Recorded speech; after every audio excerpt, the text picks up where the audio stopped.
The United States government put Kodak Black's real name on a federal indictment, and almost nobody read what was actually inside it. By the end of this video, you are going to see the exact federal document the government used to lock Kodak Black away. You are going to see exactly what he did, not what blogs said he did, what the federal prosecutors actually wrote down and signed their names to. And then you are going to find out how one phone call from the most powerful man in America made all of it disappear. Stay right here because the document tells a story that nobody has fully broken down until now. The arrest. It was May 2019, Rolling Loud Festival, Hard Rock Stadium in Miami. Thousands of people were packed in waiting for Kodak Black to hit the stage. He never made it. Federal agents were already waiting for him. They arrested him right there. Moments before he was supposed to perform, no warning, no drama. They just walked up and took him, and the crowd had no idea why. Here is what most people never found out. This was not a regular arrest. This was not a local police situation. This was the federal government, the United States of America versus Kodak Black. Think about what that means. When the feds come for you, they have already been watching. They already have the evidence. They already built the case. By the time they put the cuffs on you, it is already over. And the evidence they had on Kodak was sitting right there in black and white. Here is the federal indictment, signed and filed on May 9, 2019 in the United States District Court for the Southern District of Florida. Case number 1:19-CR-20273. United States of America versus Bill K. Kapri, also known as Deuce and Octave, also known as Kodak Black. It was right here in black and white. The federal indictment signed May 9th, 2019. Kodak Black walked into a gun store called Lou's Police Distributors, not once, but twice. January 25th and March 1st, 2019. Both times he lied on a federal firearms form, and the U.S. government caught every word of it. Look at that document. That is not a blog post. That is not a rumor. That is the United States government putting his government name on a federal indictment and signing their names underneath it. Now here is the part that will shock you.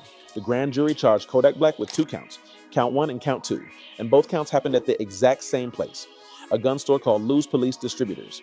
Count 1, January 25th, 2019. Kodak Black walked into Lou's Police Distributors and filled out a federal firearms form called ATF Form 4473. That form asks one very important question. Are you currently under indictment for a felony? Kodak checked no, but he was already facing serious felony charges at the time. That is a federal crime. Count 2, March 1st, 2019. He went back to the exact same gun store, filled out the exact same form, lied on it again, not once, and twice. To federal agents, on official government paperwork. Now you need to understand something. A TF Form 4473 is not a piece of paper you can just lie on and walk away from. That form is a federal document.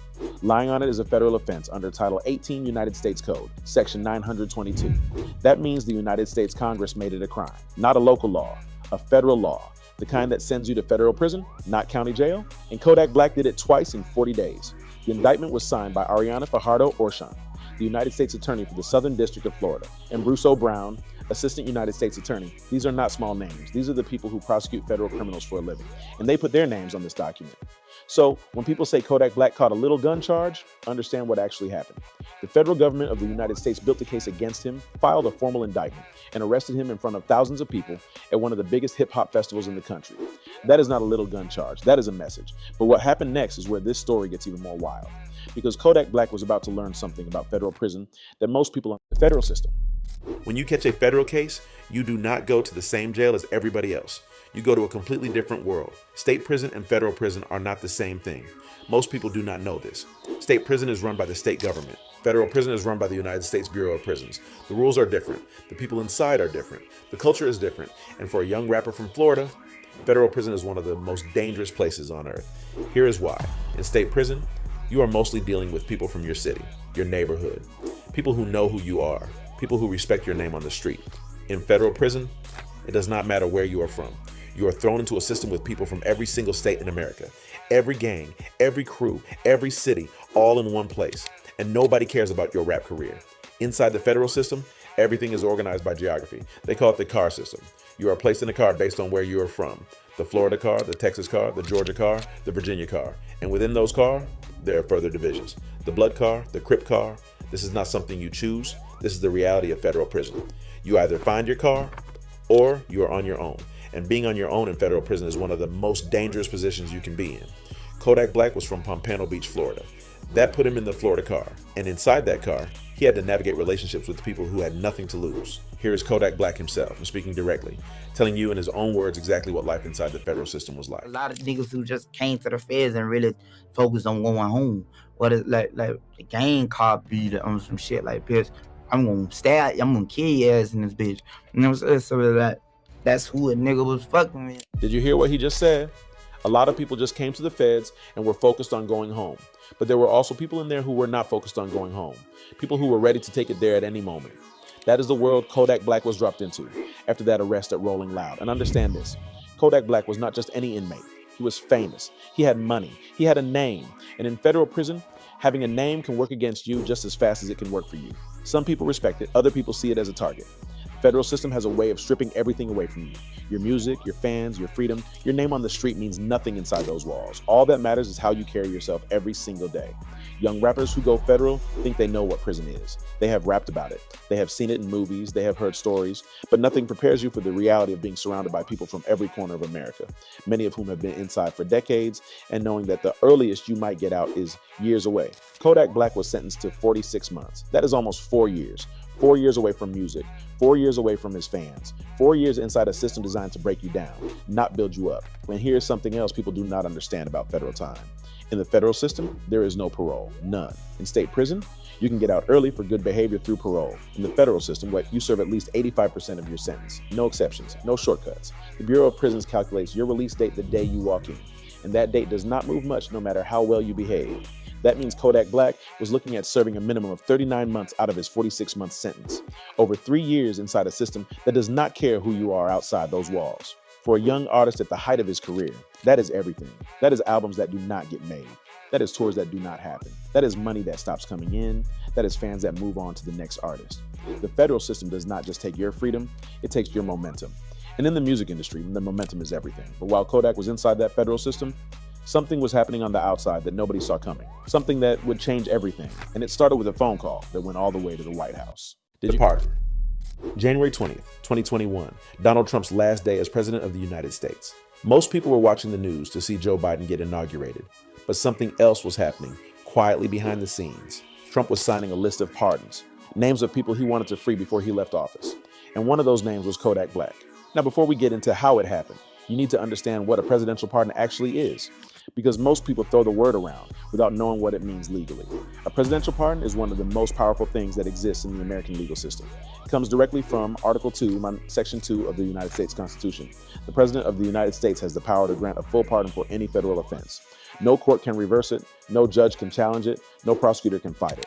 Once the president signs that paper, it is done forever. That means every single federal charge against Kodak Black, case number 119-CR-200273, United States of America versus Bill K. Kapri, wiped clean, like it never happened. The federal government spent months building that case, arrested him in front of thousands of people, sentenced him to 46 months, and one signature made all of it disappear. But here is what nobody talked about. Why Kodak Black specifically? The answer goes back further than most people think. In 2018, before his arrest, Kodak Black publicly showed support for Donald Trump. He wore a Make America Great Again hat. He posted about it. In the hip-hop world, where most artists were vocal opponents of Trump, Kodak Black went the other way, and people noticed. Some people called him a sellout. Some people said he was just doing it for attention. But Kodak Black never backed down from it. He kept showing support publicly even when it cost him fans. And when Trump was on his way out of the White House, he remembered. Now here is what is crazy. Kodak Black knew the pardon was coming before it happened. He knew it while he was still inside, but he kept it to himself. He did not tell other inmates. He did not make noise about it. He stayed quiet and waited. Here is Kodak Black himself, speaking directly, telling you in his own words the moment he found out he was getting pardoned. I knew it was going down, you heard me? Then it was like, I was keeping that to myself, cause I was in the pen, like a lot of people died around me, in the pen and stuff like that. People were dying around him in that federal prison, and he was sitting on the knowledge that he was about to walk free. Can you imagine what that feels like? Watching people fall around you, knowing your exit is coming, but not being able to say a word about it. Now, here's my opinion, and I want you to really think about this. The United States government spent enormous resources building that federal case against Kodak Black. Federal agents investigated him, federal prosecutors filed a formal indictment, a federal judge sentenced him. The entire weight of the United States government came down on one rapper from Pompano Beach, Florida, and then one man with one signature erased all of it. That is not just a story about Kodak Black. That is a story about how power works in America. If you have the right connections, if you support the right people at the right time, the rules that apply to everyone else can simply stop applying to you. Lil Wayne was also pardoned that same day. Two of the biggest names in hip hop, both with serious federal cases, both freed on the same afternoon by the same president. Think about every rapper sitting in federal prison right now who does not have those connections, who does not have that relationship, who did not wear the right hat at the right time. The law is supposed to be the same for everyone. But what happened on January 20th, 2021 proved that it is not. And that raises a question. The federal government built a case, a judge handed down the sentence, and a president erased it with a pen. But here is the human truth nobody talks about. Somewhere in a federal prison right now, there is a young man from the same streets as Kodak Black. Same charges, same situation. No famous name, no MAGA hat, no connection to the White House, and he is going to serve every single day of that sentence. So here's the question I want you to sit with. If the law is supposed to be equal for everyone, what does it mean when the most powerful man in America can decide whose federal case disappears and whose does not? Drop that answer in the comments, because I genuinely want to know what you think.